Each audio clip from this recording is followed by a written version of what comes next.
নমস্কার সবাইকে, বাঙালির বেড়ানো ফেসবুক গ্রুপে এবং ইউটিউব চ্যানেলে আপনাদের সকলকে স্বাগত। আজকে আমি দুপুরবেলায় বেরিয়েছি শালবনী থেকে কাছেই চকতারানি হয়ে সিজুয়ার রাস্তায়। তো রাস্তায় যেতে যেতে হঠাৎ করে এরকম সুন্দর একটা ক্ষেত দেখলাম, যেটা হচ্ছে সর্ষে ক্ষেত। এই সময় জানেন সর্ষে ক্ষেত অসাধারণ সাজে সজ্জিত থাকে। তো যে দাদা এই সর্ষে ক্ষেতটার মানে যিনি ওনার, তার থেকে পারমিশন নিয়েই আমরা ঢুকছি। কোনো ফুল বা আমরা কোনো কিছু ক্ষতি করব না, কোনো জায়গায় হাতও দেবো না, সিধা ছবি তুলবো। আর সাথে আলুর ক্ষেত দেখাবো আপনাদের, বেগুন, এইসব মানে মোটামুটি বলতে পারেন আজকে আমরা শুধুমাত্র এই জঙ্গলের সঙ্গে যারা এখানে বসবাস করেন তাদের মাঠ সব কিছুই দেখাবো। চলুন দেখি। তো এই যে সর্ষে ক্ষেত অসাধারণ সাজে সজ্জিত হয়ে আছে। এই সময় আমরা দূরে দূরে যাই, কাশ্মীর যাই টিউলিপ দেখতে, কিন্তু আমাদের প্রকৃতির মাঝেও আমাদের গ্রাম শহরের আশেপাশেও এরকম ছোট ছোট জায়গা দেখতে পাওয়া যায়, যেটা সত্যিই অসাধারণ তার রূপ। আর এই ফুল দেখছেন পুরো ক্ষেত জুড়ে। তো এই এখনই এখানে জল দিয়েছে ক্ষেতে, তো একটু সাবধানে আমাদের যেতে হচ্ছে। দু একবার পরেও গেছি, এমন নাইলে পড়িনি। তো এই হচ্ছে ক্ষেতের চারিপাশটা। এদিকে সর্ষেগুলো এখন সবে বুনেছে, এখনও সেরকমভাবে হয়নি। আর ওই পাশে একটা ঝিল আছে, ওটাতেও চলুন দেখাবো। ওই দূরে আমার গাড়ি দাঁড় করিয়েছি, গাড়ি এই যে দেখুন, গাড়ি ওখানটা দাঁড়িয়ে আছে। তো আমরা এই আল ধরে হেঁটে চলেছি, একটু দেখে দেখে হাঁটতে হবে, কারণ পুরো আল ভিজা আছে, জুতো তো অলরেডি নোংরা হয়ে গেছে আমার।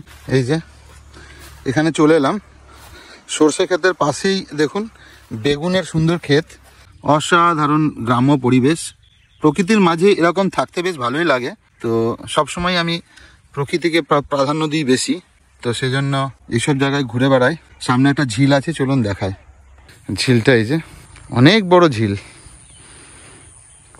তো ঝিলের আশেপাশে আমরা ঘুরে বেড়াবো আজকে। এই যে এইখানটা দাঁড়ালাম, এটা হচ্ছে আলু গাছ। আলু গাছ দেখুন কি সুন্দর একদম হয়ে আছে, সবে সবে বসিয়েছে, খুব বেশি দিন হয়নি, সেই জন্য একটুখানি কম দেখাচ্ছে এই জায়গাটায়। তো বেগুন ক্ষেত, আলু ক্ষেত, সর্ষে ক্ষেত সবই দেখাচ্ছি। তো ক্ষেত পেরিয়ে আমরা চলে এলাম একটা উঁচু জায়গাতে। সামনে একটা ঝিল, যেটা একটু আগে দেখালাম আপনাদের, সেই ঝিলের ওপর দিয়ে একটা বাঁধ বলতে পারেন। তো পিছনটা এত সুন্দর, এই রাস্তা দুদিকে গাছপালা।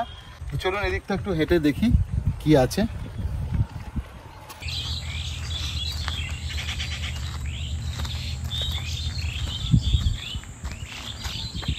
অসাধারণ সুন্দর লাগছে জায়গাটা। তো এরকম জায়গায় তো আমরা থাকি শালবনীতে, তো এইসব জায়গাগুলো আসা হয় না। শালবনীর যে জায়গায় আমরা থাকি একটু শহর ঘেঁষা, তো এই জায়গাগুলো ঘুরতে দিনের বেলা, শীতকালে তো অবশ্যই ভালো লাগে, গরমকালেও দারুণ লাগবে। চারিদিকে এত গাছপালা, দুর্দান্ত।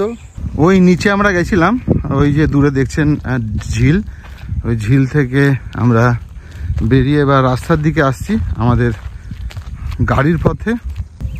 আমরা আপাতত যাব এদিকে গিয়ে, মানে মোটামুটি বলতে পারেন আছে জঙ্গল এক্সপ্লোর করব। জঙ্গল, ক্ষেত, খামার যা পাবো দেখবো, সেটাকে ভিডিওর মাধ্যমে আপনাদের কাছে তুলে ধরবো। ঘুরতে ঘুরতে চলে এলাম এই গ্রামের দিকে। গ্রামের মধ্যে দেখুন কত সুন্দর একটা দোকান, সেখানে সব কিছু মোটামুটি পাওয়া যায়। তো এখানে দেখুন এই যে সুন্দর সুন্দর কেকও পাওয়া যাচ্ছে ক্রিসমাসের জন্য। তো আজকাল গ্রামের দিকেও সব পাওয়া যায়, এমন নয় যে গ্রামে পাওয়া যায় না। তো আমরা এখানে জলের জন্য দাঁড়িয়েছি, জল নিতে ভুলে গেছি, তো জল নেব। সিজুয়ার দিকে আস্তে আস্তে একটা জঙ্গলের মাঝে একটা জায়গায় দাঁড়ালাম। সেই জায়গাটায় দেখুন লেখা আছে, এটা একটা বোর্ড, এলিফ্যান্ট জোন। মানে এই রাস্তা দিয়ে এই যে জঙ্গলটা দেখছেন এই পাশে, এই জঙ্গল থেকে হাতি পারাপার করে এবং পারাপার করে এই দিকের যে জঙ্গলটা আছে সেই জঙ্গলে গিয়ে ওঠে। এটা হচ্ছে পিরাকাটা যাওয়ার রাস্তায় একটা জঙ্গল, সুন্দর জঙ্গল। এটা বর্ষার সময় আরও সবুজ থাকে, এখন একটুখানি সবুজের এটা কমে গেছে। তো এই রাস্তায় যদি আপনারা ড্রাইভ করেন তাহলে অসাধারণ লাগবে। পশ্চিমবঙ্গের এই পশ্চিম মেদিনীপুরের জঙ্গলমহলের যদি রূপ দেখতে হয় তাহলে অবশ্যই এই জায়গাগুলোতেই আসতে হবে। বাইক রাইড করে যারা বা কার রাইডিং যারা, লং ড্রাইভ ভালোবাসেন, তারা এইসব জায়গায় আসতে পারেন। মাঝে এরকম একটা সুন্দর জায়গা, নিরিবিলি জায়গায় আমি দাঁড়িয়ে পড়লাম। শুধুমাত্র আপনাদের দেখানোর জন্য যে কতটা সুন্দর এই জঙ্গল আর কতটা নিরিবিলি। সিজুয়া থেকে আমরা বাম দিকে প্রায় 7-8 কিলোমিটার জঙ্গলের পথ পেরিয়ে পৌঁছালাম পিরাকাটা মোড়। তো এই যে মোড়টা, এই মোড় থেকে ডান দিকে ঝাড়গ্রাম আর বাম দিকে গেলে ভাদুতলা হয়ে পৌঁছে যাব আমরা মিদনাপুর। এসে গেলাম একটা গ্রামের হাটে বা একটা সবজি মার্কেটে। চলুন দেখা যাক, গ্রামটা দেখায়, গ্রামের সবজি দেখায়। তো রাস্তার ধারে একটা বাজার দেখেছিলাম, তো এই বাজারে ভাবলাম কিছু কিনবো, কিন্তু যা দাম বলছে সেটাতে আমাদের শালবনিতে এর চেয়ে কম দামে সব কিছু পাওয়া যায়।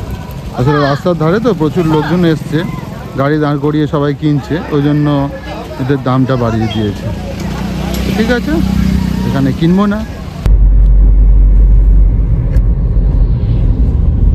সিজুয়া থেকে আমরা বাম দিকে পিরাকাটা হয়ে চলে এলাম লোধাশুলি জঙ্গলে। এই জঙ্গলটাও খুব সুন্দর, ঘন জঙ্গল আর মাঝখান দিয়ে রাস্তা, কিন্তু প্রচুর গাড়ি চলাচল করে। তো এই রাস্তাটাও আমি তো বহুবার এসেছি এই রাস্তায়, তো আপনারা যদি আসতে চান এই রাস্তা দিয়ে ঝাড়গ্রাম যেতে পারেন, অসম্ভব সুন্দর।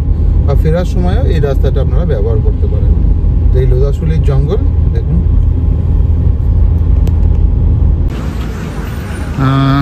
শালবনির দিকে আসতে গিয়ে এই গোবরুর এখানে একটা এরকম রাস্তার ধারে ছোট্ট মতো একটা দোকান আছে। এখানে মুড়ি এবং কি বলে পকোড়া খুবই বিখ্যাত। তো আমরা দুজনে নামলাম এখানে মুড়ি পকোড়া খেয়ে, তারপর আবার যাব সেই বিখ্যাত পকোড়া।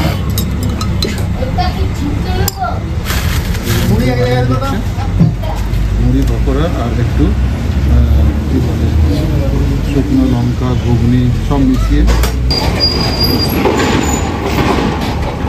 দিয়ে এখানে বসে সবাই মুড়ি খায়। তো খুব বিখ্যাত এখানটা। আমরা বছর 20 ধরে এখানে খাচ্ছি। যে মেন রোড, এটা জায়গাটার নাম হচ্ছে গোবরু। রবি আমার বন্ধু মন দিয়ে মুড়ি খাচ্ছে। এখানে বেশিরভাগই পকোড়ার মুড়িটাই সবচেয়ে বেশি চলে। লাইন দিয়ে সবাই বসে বসে মুড়ি খাচ্ছে। আমরা চলে এলাম শালবনির কাছে একটা শালবন ধাবা বলে আমাদের এখানে একটা সুন্দর ধাবা আছে। তো এখানে ডেকোরেশনটা অসাধারণ দেখুন। এই যে এখানে প্রায় 15-20 জন খাওয়ার মতো একটা জায়গা, অসাধারণ সাজানো, দারুণ লাগে।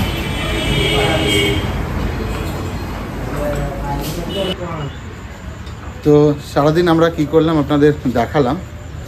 এই মুহূর্তে আমি দাঁড়িয়েছি শালবনির কাছে একটা শালবন ধাবা বলে রেস্টুরেন্ট আছে রোড সাইডে। তো সেখানে দাঁড়িয়ে আছি। এখানে আমরা কিছু খাবার কিনে বাড়ি যাবো। তো এই ভিডিওটা ভালো লাগলে অবশ্যই লাইক শেয়ার করবেন, আর কিছু জানার থাকলে অবশ্যই কমেন্ট করবেন, আর আমাদের সাপোর্ট করার জন্য সাবস্ক্রাইব বাটন অবশ্যই টিপে দেবেন। তো আজকের মতো এখানেই শেষ করলাম, দেখা হচ্ছে পরের ভিডিওতে। নমস্কার।